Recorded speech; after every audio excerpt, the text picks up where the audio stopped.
3 नाग व 1 घोणस अशी 4 विषारी सापांना दिले जीवदान।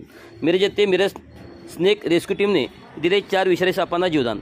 सध्या उकाडा सुरू झाला आहे, त्यातच बहुतांश सापाचा मिलनकाल देखील सुरू झाला आहे। आज मिरज येथे गुलमोहर कॉलनी परिसरात एकाच ठिकाणी 4 विषारी साप असल्याची माहिती गुलमोहर कॉलनीतील स्थानिक नागरिकांनी मिरज स्नेक रेस्क्यू टीमला दिली। यावेळी टीमचे वरिष्ठ सदस्य बापू भाजीवाले, फारुख नालबन आणि आर्यन शिंदे यांनी तात्काळ या ठिकाणी भेट दिली। सदर ठिकाणी एकूण 3 नाग आणि 1 घोणस हे अतिविषारी साप असल्याचे टीमच्या मेंबर्सना आढळून आले। बापू भाजीवाले, आर्यन शिंदे आणि फारुख नालबन यांनी क्षणाचाही वेळ न घालवता सदर ठिकाणी आपल्या कौशल्याचा वापर करून सुरक्षितपणे 4ही विषारी सापांना रेस्क्यू केले। रेस्क्यू केल्यानंतर टीमच्या सदस्यांनी स्थानिक नागरिकांना विषारी सर्प आणि बिनविषारी सर्प ओळखण्याची पद्धत, विषारी सापाची आणि त्यांच्या विषारी प्रकाराचे साप चावल्यानंतर काय करायचे याची शास्त्रशुद्ध माहिती देखील दिली। विषारी सापांना सुरक्षितपणे रेस्क्यू केल्याबद्दल स्थानिक नागरिकांनी मिरज स्नेक रेस्क्यू टीमचे आभार मानले आहेत। यावेळी बोलताना टीमच्या सदस्यांनी सध्या बहुतांश सापाचा मिलनकाल सुरू असल्याचे ते मोठ्या प्रमाणात बाहेर पडत आहेत।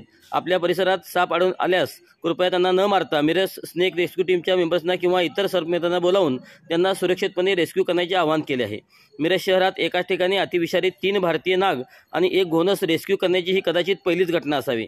रेस्क्यू केलेल्या सापांना मिरज रेस्क्यू टीमच्या सदस्यांनी सुरक्षितपणे दंडोबाच्या जंगलात रिलीज केले आहे।